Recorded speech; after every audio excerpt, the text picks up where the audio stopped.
பாடசாலை பரீட்சார்த்திகள் 2,64,496 பேரும், தனிப்பட்ட பரீட்சார்த்திகள் 1,07,814 பேரும் இதில் அடங்குகின்றனர்.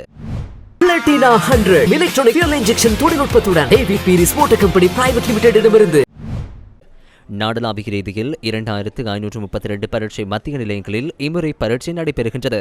அனர்த்த நிலைமைகள் ஏதேனும் ஏற்படுமாயின் அது தொடர்பில் அறிவிப்பதற்காக அனர்த்த முகாமைத்துவ மத்திய நிலையம் தொலைபேசி இலக்கங்களையும் அறிமுகப்படுத்தியுள்ளது. அனர்த்தங்கள் ஏற்படும் போது 117 என்ற அவசர அழைப்பு இலக்கம் 011 36 681 19 011 36 680 26 அல்லது 011 36 680 32 மற்றும் 011 366 80 87 தொலைபேசி இலக்கங்களை தொடர்பு கொண்டு உதவிகளை பெற முடியும். இடர் நிலைமைகள் ஏற்படுகின்ற சந்தர்ப்பம் இருக்குமேயானால் அது தொடர்பாக உடனடியாக இடர் முகாமைத்துவ நிலையத்தோடு தொடர்பு கொள்ளலாம். உயர்தர பரீட்சைக்காக இன்று முதல் விசேட போக்குவரத்து சேவைகள் முன்னெடுக்கப்படுகின்றன.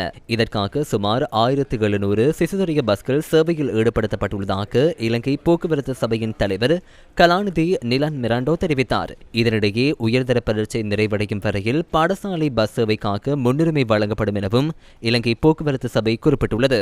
உயர்தர பரீட்சை காரணமாக பாடசாலை பஸ் சேவைகளை தொடர்ந்து முன்னெடுக்குமாறு அதிகாரிகளுக்கு அறிவுறுத்தப்பட்டுள்ளதாகவும் இலங்கை போக்குவரத்து சபை கூறியுள்ளது. இதேவேளை பரீட்சை நடைபெறும் காலப்பகுதியில் ரத்து செய்யாமல் சாதாரண நேர அட்டவணைக்கமைய ரயில் போக்குவரத்தை முன்னெடுப்பதற்கு நடவடிக்கை எடுக்கப்பட்டுள்ளதாக ரயில்வே திணைக்களம் தெரிவித்துள்ளது. சனிக்கிழமைகளில் பரீட்சை இடம்பெறும் காலப்பகுதியில் முன்னெடுக்கப்படும் ரயில் மார்க்கங்களின் திருத்தப் பணிகள் தற்காலிகமாக இடைநிறுத்தப்பட்டுள்ளதாகவும் ரயில்வே திணைக்களம் குறிப்பிட்டுள்ளது.